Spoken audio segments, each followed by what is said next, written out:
Hi, hello, வணக்கம். எல்லாம் எப்படி இருக்கீங்க? நான் உங்க சம்பத் பேசுறேன் from Sivakami spoken English YouTube channel.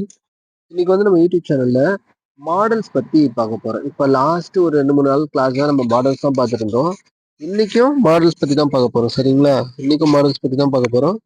So இப்ப என்ன அப்படின்னா, இன்னைக்கு மாடல்ஸ் தான். மாடல்ஸ்ல என்னன்னா ஒரு தேவை இருக்கு. அதை நம்ம சொல்றதுக்கான வார்த்தையா மாடல்ஸ்ல எது எது யூஸ் பண்ணுவோம்? மாடல் வெர்பா என்னென்னலாம் வருது அப்படின்னு பார்த்தோம். இப்போ ஒரு தேவைன்னு வச்சுங்களேன். எப்படி சொல்றது? இப்ப நான் வந்து அந்த எக்ஸாம் அட்டெண்ட் பண்ணியே ஆகணும். அப்ப அது ஒரு தேவை. நான் ஹாஸ்பிட்டலுக்கு போயே ஆகணும். அது ஒரு தேவை. அதாவது முக்கியம், ரொம்ப முக்கியம். பட் அப்படி நம்ம மிஸ் பண்ணிட்டோம்னு வச்சுக்கங்களேன், அது வந்து பிற்காலத்துல ரொம்ப கஷ்டத்த குடுக்கும். அந்த மாரியான கண்டிஷன்ஸ்ல யூஸ் பண்றது தான் நம்ம அந்த தேவைய பத்தி பேசுற மாடர்ன் வெர்ப். அது என்ன அப்படின்னா, மஸ்ட் ஒண்ணு வந்து மஸ்ட்டு, இன்னொன்னு வந்து ஹேவ் டூ. இந்த 2 வார்த்தை தான் தேவைய பத்தி பேசக்கூடியது. சரிங்களா? தேவைய பத்தி பேசுவோம். ஸோ இத பத்தி தான் இன்னைக்கு கிளாஸ்ல பார்க்க போறோம். சரிங்களா? ஆல்ரெடி நீங்க இத பத்திலாம் படிச்சிருப்பீங்க. இன்னைக்கு நம்ம வந்து கொஞ்சம் பிரீஃபா பார்க்கலாம். சரியா? ஓகே.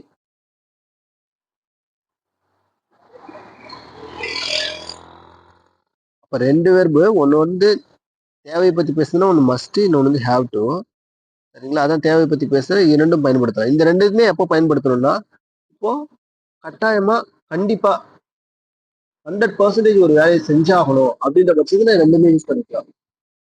இது 2மே யூஸ் பண்ணிக்கலாம். அப்போ இந்த ஃபர்ஸ்ட் பாருங்களேன். இந்த ஃபர்ஸ்ட் எக்ஸாம்பிள் பாருங்க. If you want fresh vegetables, you must go to the market. அதாவது உங்களுக்கு ஆசை. இப்ப இருக்கிற இந்த காய்கறி எல்லாம் வந்து ரொம்ப ஃப்ரெஷ்ஷாவே இல்லை. கடையில வாங்குறதுலாம் என்னாச்சும் கடையில வாங்குறதுனா ரொம்ப ஃப்ரெஷ்ஷாவே இல்லை. பட் அதனால வந்து நம்ம எப்பவுமே ஃப்ரெஷ்ஷாக தான் வாங்கி சாப்பிடணும் அப்படின்னு உங்களுக்கு ஒரு ஆசை. ஸோ அதுக்கு நீங்க என்ன பண்ணணும்? You must go. கண்டிப்பா நீங்க எங்க போய் ஆகணும்? மார்க்கெட் போய் ஆகணும். சரிங்களா? அந்த ஹோல்சேல் மார்க்கெட் போனா இன்னும் ரொம்ப ஃப்ரெஷ்ஷா இருக்கும்.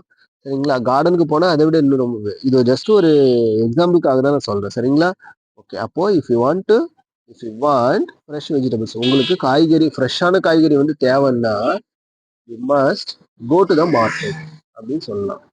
சரிங்களா? அடுத்தது பாருங்க. அடுத்தது என்னன்னா காட்டுல இருக்குங்க. ஸோ இது ரெண்டும் பார்ப்போம். Have to, has to. Have to be performed அப்படின்னா have have to be performed அப்படின்னா அப்போ ஃபியூச்சர்ல டு பி பெர்ஃபார்ம்டு அப்படின்னு வந்துட்டாவே to be plus past participle. இங்க பாருங்க, டு பி பிளஸ் அதுக்கு பக்கத்துல பாஸ்ட் பார்ட்டிசிபிள் வந்துட்டாவே அது வந்து இனிமேல் நடக்க போற ஒரு ஆக்ஷனை பத்தி குறிக்கக்கூடிய வார்த்தையா இருக்கு அப்படின்னு நம்ம சொல்லலாம். சரிங்களா? அப்போ have to you have to be performed அப்படின்னா நீ இனிமேல் பெர்ஃபார்ம் பண்ணி ஆகணும் அப்படின்னு அர்த்தம். ஃபியூச்சர்ல நீ பெர்ஃபார்ம் பண்ணணும் அப்படின்னு அர்த்தம்.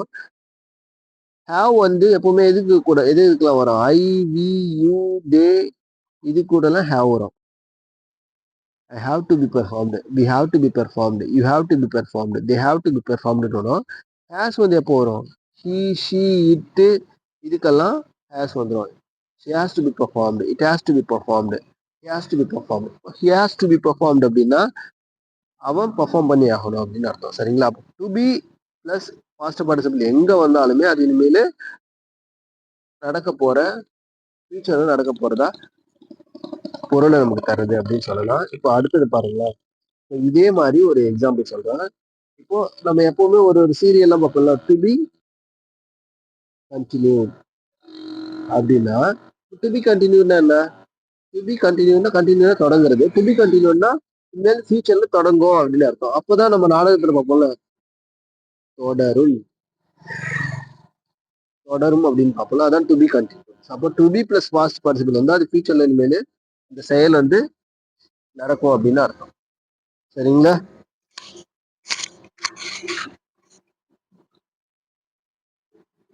ஓகே. அப்போ ஹாவ் டு பி ஜஸ்ட் நான் இதை எதுக்கு சொல்றேன் அப்படின்னா, இந்த have to be performed, has to be பெர்ஃபார்ம்டுனா அது தேவை இருக்கு. ஹாவ் டு பி பெர்ஃபார்ம்டுனா நீ அங்க பெர்ஃபார்ம் பண்ணி ஆகணும் அப்படின்ற மீனிங்ல வருது. To be performed. She has to be பெர்ஃபார்ம்னா அவன் பெர்ஃபார்ம் பண்ணி ஆகணும் அப்படின்ற மீனிங்ல வருது. So have to be plus performed past participle வரும்போது இந்த மாதிரியான ஒரு மீனிங்கை தருதுன்றதான் பார்த்தோம். சரிங்களா? ஓகே. இப்போ இங்க பாருங்க. To reach there I must go to by flight. I must go there by flight. இப்போ டு ரீச் தேர் நாங்க போய் ஆகணும்னா I must go there by flight. எதுல போய் ஆகணும்? ஃப்ளைட்ல போய் ஆகணும்.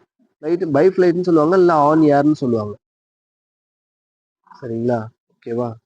அப்போ I must go there by flight அப்படின்னா நான் கண்டிப்பா ஃப்ளைட்ல போய் ஆகணும். இப்போ ரொம்ப அர்ஜென்ட் ஏதோ ஒரு இதுக்காக போய் ஆகணும் அப்படின்னா ஐ மஸ்ட் கோ தேர், நாங்க போய் ஆகணும், கண்டிப்பா போய் ஆகணும். எதுல?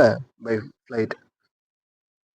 இந்த சுச்சுவேஷன்ல நாங்க ஃப்ளைட்ல போனா தான் போய் சேர முடியும் அப்படின்னு சொல்லுவாங்க. 2 மணி நேரத்துக்குள்ள போக முடியும், இல்ல 1 மணி நேரத்துக்குள்ள போக முடியும் அப்படின்னு சொல்லுவாங்களே. இங்க டெல்லி போறீங்க, ஒரு 2 மணி நேரத்துக்குள்ள போய் ஆகணும்னா I must go there by flight அப்படின்னா நாங்க கண்டிப்பா எதுல போகணுமா? ஃப்ளைட்ல போனாதான். அப்படி ஃப்ளைட்ல போனாதான் ரீச் தேர், அங்க போய் சேர முடியும் அப்படின்னு சொல்றாங்க. சரிங்களா? இதே இன்னொரு மாதிரி சொல்லலாம். ஐ மஸ்ட் சொல்லியாச்சா, இது வந்து மாடல். மஸ்ட்ன்றது ஒரு மாடல் இருக்கு. இப்போ ஹேவ் டு வச்சு சொன்னா reach there I have to go by flight. நான் அங்க ரீச் பண்ணணும்னா நான் எதுல போயணும்? I have to go by flight. ஃப்ளைட்ல நான் போய் ஆகணும் அப்படின்னு அர்த்தம். அதே மாதிரி to reach there we will have to go by flight. நாம அங்க போய் சேரணும்னா நம்ம கண்டிப்பா எதுல போகணும்? ஃப்ளைட்ல போகணும் அப்படின்னு அர்த்தம். அப்போ இந்த இடத்துல மஸ்ட்ன்றது கண்டிப்பா அப்படின்றது சொல்லுது, தேவையை சொல்லுது. ஹேவ் டுன்றதும் தேவையை தான் சொல்லுது. வில் ஹாவ் டு அப்படின்னா ஃபியூச்சர்ல வரக்கூடிய தேவையை சொல்லுது. சரிங்களா? இப்போ ஹேவ் டுனா இப்போ இருக்கிற தேவையை பத்தி, you have to go there by flight அப்படின்னா நீ இப்போ அங்க ஃபியூச்சர், இப்போ அங்க ஃப்ளைட்ல போய் ஆகணும் அப்படின்ற மீனிங்ல வந்துருது. ரெண்டாவது வந்து இனிமேல் ஃபியூச்சர்ல நாளைக்கு நீ அங்க போய் ஆகணும்னு சொல்லும்போது we will have to go there by flight tomorrow. Tomorrow கூட வேணாம், வில் வந்துட்டாவே ஃபியூச்சர்ல தான் மென்ஷன் பண்ணோம். அப்போ we will have to go there by flight அப்படின்னா நாளைக்கு நம்ம அங்க போகணும். எதுல போகணும்? By flight. ஃபிளைட்ல போய் ஆகணும். அப்போ தேவை இருக்கு. அப்போ அப்படி ஃபிளைட்ல போனாதான் நம்ம அங்க போய் சேர முடியும் அப்படின்ற மீனிங் தருது. சரிங்களா? ஓகே, இது புரிஞ்சிருக்குன்னு நினைக்கிறேன். அப்போ must modal verb, have to modal verb, will have டுன்றது ஃபியூச்சர்ல நம்ம ஒரு செயலை செஞ்சாகணும் அப்படின்னு குறிக்கக்கூடிய மாடல் வெர்பு. சரிங்களா? இது ரொம்ப முக்கியம். இது ஒரு சின்னதா உங்கள்கிட்ட ஒரு ரிமைண்ட் பண்றேன். எப்பவுமே ஆன் டைம், சரியான ஆன் டைம் சொல்லுவோம்ல. அப்பா 8 மணிக்குன்னா ஷார்ப்பா 8 மணிக்கு வந்துட்டான்டா அப்படின்னு சொல்லுவோம்ல. அப்ப அந்த 8 மணிக்கு அப்போ அந்த ஆன் டைம் குறிக்கக்கூடிய ப்ரிப்போசிஷன் என்னன்னா பை அப்படின்ற ப்ரிப்போசிஷன் சொல்லலாம். இப்ப பாருங்களா, அவன் 8 மணிக்கு வந்துட்டான்டா. நேற்று நான் வந்துட்டு சொன்னேன் 8 மணிக்கெல்லாம் அந்த ஸ்டேஷன் ரயில்வே ஸ்டேஷன் வந்துருன்னு சொன்னா அவன் கரெக்டா 8 மணிக்கு வந்துட்டான். அவ எப்படி சொல்லுவான்? he came he came here by 8. இந்த மார்னிங்கா இந்த ஈவினிங்கா சொல்லிக்கலாம். அப்போ கேம் ஹியர் பை 8னா பை 8னா வந்து அந்த டைமுக்கு முன்னாடி பை யூஸ் பண்ணாவே ஷார்ப்பா அப்படின்னு நம்ம சொல்லக்கூடிய மீனிங்ல தருது. சரிங்களா? அடுத்தது பாருங்க, ஹாவ் டு, நீட் டு, ரெண்டையும் எப்படி நம்ம பயன்படுத்துறது அப்படின்னு பார்க்கலாம். ஹாவ் டு அப்படின்றது வந்து ரெண்டுமே ஒண்ணுதான். ஹாவ் டு, ஹேஸ் டு, எல்லாமே இப்போ பிரசன்ட்ல ஒரு தேவை இருக்கு, அதை செஞ்சாகணும் அப்படின்னு வரும்போது நம்ம பயன்படுத்தக்கூடிய வார்த்தைகள் சொன்னா. நீட் டுவும் அது மாதிரி தான். நீட்னா என்ன? தேவை. சரிங்களா? நீட் டு அப்படின்னாலும் வந்து இப்போ ஒரு தேவை இருக்கு, அதை செஞ்சாகணும் அப்படின்னு சொல்லிட்டு ப்ரெசென்ட்ல பயன்படுத்தக்கூடிய வார்த்தை. இப்போ நம்ம இதுக்கு வித்தியாசம் பார்க்கலாம். சரிங்களா? இப்போ பாருங்களா, ஒரே சென்டென்ஸ் தான். You must cover all the syllabus before you go to the exam. இப்போ வாத்தியார் சொல்றாங்க, டேய் உங்க எல்லாருக்கும் நான் ஒன்று சொல்லிட்டேன், எல்லாருமே மேக்ஸ்ல சென்டர் எடுக்கணும். அப்படி சென்டர் எடுக்கணும்னா கண்டிப்பா நீங்க உங்க சிலபஸ்ல என்னென்ன டாபிக் கொடுத்துருக்காங்களோ அதெல்லாம் முடிச்சே ஆகணும் அப்படின்னு சொல்றாங்க. அப்போ வாத்தியார் சொல்லும்போது எப்படி சொல்லுவாரு? கண்டிப்பா, ஒரு கண்டிப்போட சொல்லுவார்ல, கண்டிப்பா செஞ்சுதாண்டா ஆகணும் அப்படின்னு சொல்லுவாங்களா. அப்போ you must cover all the syllabus before go to the exam அப்படின்னா, before you go to the exam அப்படின்னா அந்த எக்ஸாம் போறதுக்கு முன்னாடி நீங்க சிலபஸை கண்டிப்பா எல்லாரும் முடிச்சுதாகணும். அப்போ மஸ்ட் எங்க வரும் அப்படின்னா, நம்ம வந்து ஒரு ஆர்டர் போடுறோம், நம்ம ஒரு சுப்பீரியரான இடத்துல இருக்கோம், இல்ல ஹை பொசிஷன்ல இருக்கோம், நமக்கே நிறைய பேர் வேலை செஞ்சுட்டு இருக்காங்க அப்படின்னும் போது நம்ம மஸ்ட் யூஸ் பண்ணலாம். அப்போ மஸ்ட் எங்க யூஸ் பண்ணக்கூடாது? இப்போ நம்ம ஒண்ணு நம்ம வீட்டு பசங்கள்ட்ட சொல்லலாம், தம்பி கடைக்கு போயிட்டு வாடா அப்படின்னு சொல்லலாம். பக்கத்து வீட்டு பிள்ளைய கூட்டு போயிட்டு டேய் கடைக்கு போயிட்டு வா அப்படின்னு கண்டிப்போட சொல்ல முடியுமா? முடியாது. ஏன்னா அந்த பவர் நமக்கு இல்லை. ஸோ மஸ்ட் நம்ம எங்க யூஸ் பண்ணணும்னா, எப்பப்பெல்லாம் நம்ம ஒரு செயலை மற்றவங்க செய்யறதுக்காக ஆர்டர் போடுறோமோ, அந்த ஆர்டர் போடுற இடத்துக்கான இந்த பொசிஷன்ல இருக்குமோ அப்போ நம்ம யூஸ் பண்ணிக்கலாம் மஸ்ட். சரிங்களா? நீட்டுனாலும் அப்போ you need to cover all the syllabus before you go to exam. Need வந்து நாம நார்மலா எப்பவுமே ஒரு அட்வைஸ் மாதிரி சொல்லிக்கலாம். You need to cover all the syllabus before you go to the exam அப்படின்னா, நீ எக்ஸாம் போறதுக்கு முன்னாடி தம்பி நீ சென்டம் எடுக்கணும்னு ஆசைப்படுற மேக்ஸ்ல. ஸோ அப்போ நீ வந்து அந்த சிலபஸ் எல்லாரையும் முடிச்சிடணும். So you need to cover all the syllabus அப்படின்னா நீ எல்லாத்தையும் முடிச்சிடணும் அப்படின்னு அர்த்தம். இதே பாருங்க, ஹாவ் டு அடுத்தது. ஹாவ் டு அப்படின்னா you have to cover all the syllabus before you go to exam அப்படின்னா, you have to cover all the syllabus before you go to exam அப்படின்னா, எக்ஸாம் வருது இதுவும் அட்வைஸ் தான். பட் இப்போ கண்டிப்பா செஞ்சாகணும் அப்படின்ற மீனிங்ல வரும். You have to cover all the syllabus before go to the exam. If not, அதை செஞ்சு முடிக்கலன்னா அதோட தாக்கம் பின்னாடி அதிகமா இருக்கும். ஸோ அப்போ இப்பவே இந்த சிலபஸ்லாம் முடிச்சிடு அப்படின்ற மாதிரி ஹாவ் டு வரும். சரிங்களா? நீட் டு அப்படின்றது நீ முடிச்சா முடிக்கல பட் முடிக்கிறது பெட்டர் அப்படின்ற மாதிரியும், மஸ்ட்ன்றது கண்டிப்பா நீ முடிச்சுதாண்டா ஆகணுன்ற மாதிரியும், ஹாவ் டு வந்து இப்போ முடிச்சிடு, அப்படி முடிக்கலன்னா நாளைக்கு வந்து பிரச்சனை வந்துடும் அப்படின்ற மாதிரி யூஸ் ஆகுது. ஓகேவா? ஓகே, புரிஞ்சிருக்கும்னு நினைக்கிறேன். இப்போ அடுத்தது பார்க்கலாம். அதே ஹேவ் டு மஸ்ட் என்ன வேறுபாடு அப்படின்னா இதுதான். மஸ்ட் கோ டு த ஷாப்னா இங்க பாருங்களேன், மஸ்ட் வந்து நான் தான் சொன்னேனே, எனக்கே நான் வந்து ஆர்டர் போட்டுக்கிறேன். நம்மளே சில டைம் யோசிப்போம்ல, ஐயோ கண்டிப்பா நாங்க போயே ஆகணும், அப்படி போனோம்னா மிகப்பெரிய இதுவாயிடும், நம்ம அந்த எக்ஸாமுக்கு 9 மணிக்குள்ள போயே ஆகணும், இல்லைன்னா 9:01 போனா கூட அவங்க ஹாலை மூடிடுவாங்க, மெயின் கேட்டை மூடிடுவாங்க, உள்ள அனுப்ப மாட்டாங்க. அப்போ நான் எனக்காகவே எனக்கு பேசிக்கும் போது கூட மஸ்ட் யூஸ் பண்ணலாம். Must go to the shop அப்படின்னா நான் நிச்சயமா அந்த கடைக்கு போய் ஆகணும், ஏன்னா பேலன்ஸ் தவற விட்டுட்டு வந்துட்டேன், அந்த பேலன்ஸ் போய் வாங்கிட்டு வரணும் அப்படின்னு சொல்லும்போது I must go to the shop அப்படின்னு. அப்போ எப்பப்பெல்லாம் யூஸ் பண்ணலாம்? நம்ம ஒரு ஹையர் பொசிஷன்ல இருந்துட்டு மற்றவங்களுக்கு ஆர்டர் போடும் போதும், இல்ல நமக்கு நாமே ஆர்டர் போடும் போதும் மஸ்ட் வந்து நம்ம யூஸ் பண்ணலாம். சரிங்களா? ஓகே, அடுத்தது I have to go to the shop to buy medicines அப்படின்னு சொல்றாங்க. ஹாவ் டு எப்போ வரும் அப்படின்னா, ஒரு சில டைம்ல வந்து உரிமையோட இருக்காங்க, அவங்க ஆர்டர் போடுற மாதிரி அந்த கண்டிஷன்ல கூட அப்பா அப்பா சொல்லுவாங்கல்ல, அப்பா போயிட்டு அந்த மாத்திரை எல்லாம் வாங்கிட்டு வாப்பா, எனக்கு ரொம்ப உடம்பு சரியில்லாம போச்சு, ரொம்ப பெயினா இருக்கு, போய் வாங்கிட்டு வா அப்படின்னு சொல்லும்போது you have to go to the shop. உடனே நீங்க என்ன செய்ய ஆகணும்? நீங்க கடைக்கு போய் ஆகணும், ஏன்னா தேவை. ஏன் அப்படின்னா உங்க அப்பாவுக்கு உடம்பு ஏன் அப்படின்னா உங்க அப்பாவுக்கு உடம்பு சரியில்லை, அவங்க சொல்றாங்க. So you have to do that.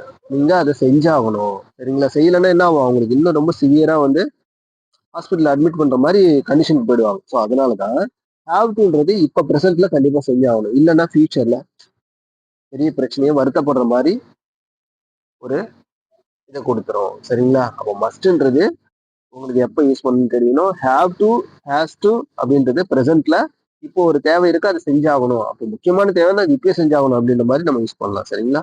இதுதான் மஸ்ட்டுக்கும் ஹேவ் டுக்கும் சின்ன வித்தியாசம், அவ்வளவுதான். மற்றபடி எல்லாம் ஒண்ணுதான். அடுத்தது பாருங்க, ஹேவ் காட்.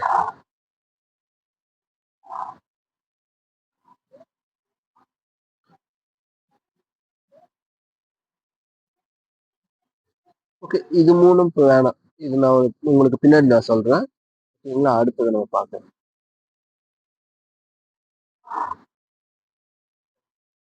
மஸ்ட் பி, இதுவும் நம்ம பேக்ல பார்க்கலாம். சரிங்களா?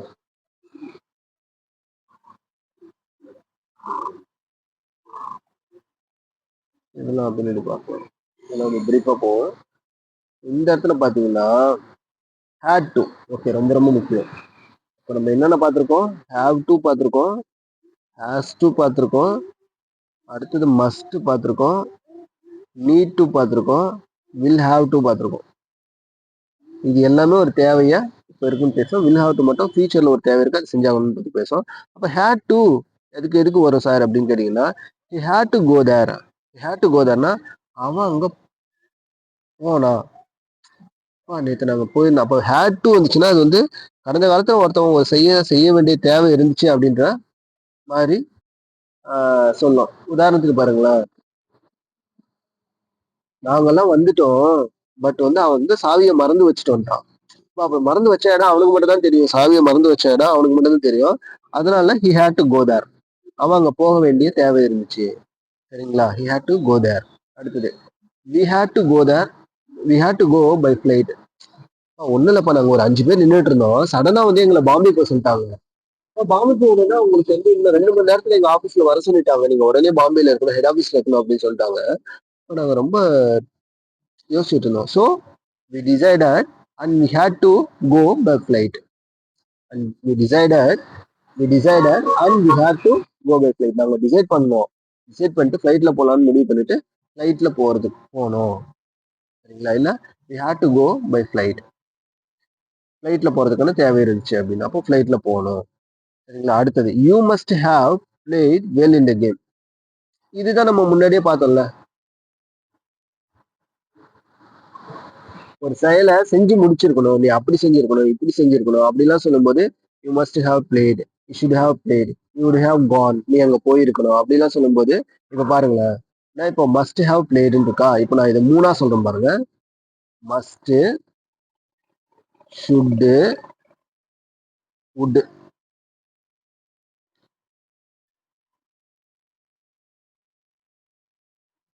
ஹாவ் பிளேடு அப்படின்னு இருக்கும் வச்சுக்கலாம். இப்போ இது மஸ்ட் வந்து யூஸ் பண்ணும்போது இது எப்படி வரும்? யூ மஸ்ட் ஹாவ் பிளேட் அப்படின்னா, நீ கண்டிப்பா அதை விளையாண்டு இருக்கணும் அப்படின்னு அர்த்தம். டேய், ஏன்டா அந்த கேம்ல இருந்து நீ வெளில வந்த, சரி நீ மட்டும் அங்க இருந்து விளையாண்டுங்கன்னா அந்த கேம்ல நம்ம ஜெயிச்சிருக்கலாம். அப்போ நீ கண்டிப்பா அங்க விளையாண்டு இருக்கணுமே, விளையாடிட்டு இருந்திருக்கணும். ஸோ அப்போ அந்த கேம்ல நீ விளையாண்டு இருந்திருக்கணும் அப்படின்னு சொன்னல. அப்போ you must have blade. But என்ன செய்யல, விளையாடல. யூ மஸ்ட் ஹாவ் பிளேட்னா நம்ம சொல்றோம் பாஸ். கடந்த காலத்துல ஒரு கண்டிஷன் இருக்கு. மஸ்ட் ஹேவ் பிளேட்னா நீ அதை செஞ்சிருக்கணும், கண்டிப்பா நீ செஞ்சிருக்கணும் அர்த்தம்.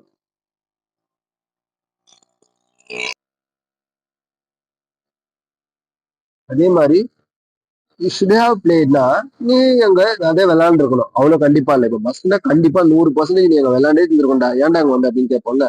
ஷுட் ஹேவ் பிளேட்னா பரவாயில்ல, ஒரு 60% நீ அங்க விளையாண்டுருக்கலாம், ஆனா நீ விளையாண்டாம வந்துட்ட, நீ ரொம்ப பெரிய தப்பு பண்ணிட்ட.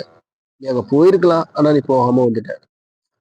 ஷுட், நீ போயிருக்கணும், கண்டிப்பா அங்க போயிருக்கணும் அப்படின்னு தான் சொல்லுவோம்ல. அப்போ நம்ம ஷுட்னு சொல்லும்போது அந்த அளவுக்கு நம்ம வந்து ஃபோர்ஸ் பண்ணி நம்ம அவங்கள்ட்ட சொல்ல முடியாது. அப்போ யூ ஷுட் ஹாவ் பிளேட் அப்படின்னா நீ அதை விளையாண்டுருக்கலாம் அப்படின்னு அர்த்தம். அடுத்தது you would have gone, you would have பிளேட்னா நீ அங்க விளையாண்டுருக்கலாம்ப்பா அப்படின்னு. இதுவும் ஷுட்டும் ரெண்டும் ஈக்குவல் தான். பட் வந்து வுட்ன்றது நார்மலா ஒரு அட்வைஸ் பண்றது, ஷுட்ன்றது கொஞ்சம் ப்ரெஸ் பண்ணி சொல்றது, கொஞ்சம் அழுத்தம் கொடுத்து ஏய் நாங்க விளையாண்டுருக்கோம்டா அப்படின்னு சொல்றது. வுட் ஹாவ் பிளேட் அப்படின்னா சரி சரி ஒன்றும் வருத்தப்படாத, நீங்க விளையாண்டுருக்கணும் அப்படின்னு சொல்றது. ஆனா மஸ்ட் ஹேவ் பிளேட் வந்து கண்டிப்பா நீ அங்க விளையாண்டே இருக்கணும்டா, நீ ஏன்டா விளையாடாம வந்த அப்படின்னு சொல்லிட்டு நம்ம ஆர்டர் போற மாதிரி சொல்றது. சரிங்களா? அந்த மஸ்ட், ஷுட், வுட் இது 3மே ஹேவ் பிளேடு கூட சேர்ந்து வந்துச்சுன்னா இது வந்து கடந்த காலத்துல ஒரு செயலை செஞ்சிருக்கணும் பட் செய்யாம விட்டுரு அப்படின்ற சுச்சுவேஷனை பத்தி பேசக்கூடிய ஒரு வார்த்தை. சரிங்களா? ஓகே, இப்போ அதேதான், இது ரெண்டும் பார்த்தோமா. யூ மஸ்ட் ஹேவ் பிளேட்னா you must have played well இந்த கேம். அப்போ அந்த கேம்ல நீ கண்டிப்பா நல்லா விளையாண்டுருக்கணும்டா. விளையாண்டுருந்தனா நம்ம ஸ்கூலுக்கு ஒரு ட்ராஃபி ஒன்று கிடைச்சிருக்கும். சரிங்களா? அடுத்தது அப்போ இதுதான் ஐ வுட் ஹேவ் கான் தேர் அப்படின்னா நம்ம அங்க போயிருக்கணும், அவ்வளவுதான். சரிங்களா? அப்போ இதெல்லாம் ரொம்ப ரொம்ப ரொம்ப முக்கியம். சரிங்களா? இப்போ நம்ம இதெல்லாம் ரொம்ப ரொம்ப முக்கியம். அப்போ ஒரு ஒரு ஒரு ஒரு சென்டென்ஸ்ல ஒரு தேவை இருக்கு. அப்ப இந்த தேவையை நம்ம எப்படி எல்லாம் செய்யணும் அப்படின்றது குறிக்கக்கூடிய வார்த்தை என்ன? Have to, has to. இது ரெண்டும் ப்ரெசென்ட்ல ஒரு தேவை இருக்கு, அதை செய்யணும்ன்ற போது நம்ம யூஸ் பண்ணக்கூடிய வார்த்தை. அதே மாதிரி ஹேட் டு அப்படின்றது எனக்கு அந்த தேவை இருந்துச்சு பாஸ்ட்ல, கடந்த காலத்துல, அதனால தான் நான் அதை செஞ்சேன் அப்படின்னும் போது ஹேட் டு. வில் ஹேவ் டுனா இனிமேல் வரப்போற காலத்துல நான் அது செய்யறதுக்கான தேவை இருக்கு, ஸோ அதனால நான் அதை செய்வேன் அப்படின்ற போது நம்ம பயன்படுத்தலாம். அடுத்தது மஸ்ட், ஷுட், நீட் டு, இதெல்லாம் தேவைதான். பட் இது வந்து ஃபோர்ஸ் பண்ணி சொல்றது, இது நார்மலா, இது அட்வைஸ் மாதிரி. ஸோ இந்த மாதிரியான வித்தியாசம்லாம் நீங்க நிறைய தெரிஞ்சுக்கணும். ஸோ இதுதான் இது வரைக்கும் இத்தனை நாள் கிளாஸ் நம்ம பார்த்தோம். ஸோ புரிஞ்சிருக்கும்னு நினைக்கிறேன். அப்போ இன்னைக்கு கிளாஸ்ல பார்த்தது ரொம்ப ரொம்ப பயனுள்ளதா இருக்கும். நாளைக்கு மட்டும் ஒரு சின்னதா ஒரு ரீகேப் பார்த்துட்டு மாடல்ஸ் வந்து நம்ம நாளையோட முடிச்சுக்கிறோம். சரிங்களா? மாடல்ஸ் வந்து நாளையோட முடிச்சுக்கிறோம். ஸோ எல்லாருக்கும் நிறைய நம்ம சேனல் வந்து ஷேர் பண்ணுங்க. சரிங்களா? வீடியோஸ்லாம் ஷேர் பண்ணுங்க. ஏன்னா கிராமர் வந்து கத்துக்கிற ஆசைப்பட்டிருக்கவங்களுக்குலாம் நிறைய ஷேர் பண்ணுங்க. அப்புறம் இன்கேஸ் ஏதாவது எரர் ஏதாவது இருந்துச்சுன்னா நிச்சயமா நீங்க கமெண்ட் பண்ணுங்க. நான் திருத்திக்கிறேன். ஓகேங்களா? Thank you. We will meet tomorrow. ஓகேங்களா? Bye. Thank you. Thanks to all. Bye.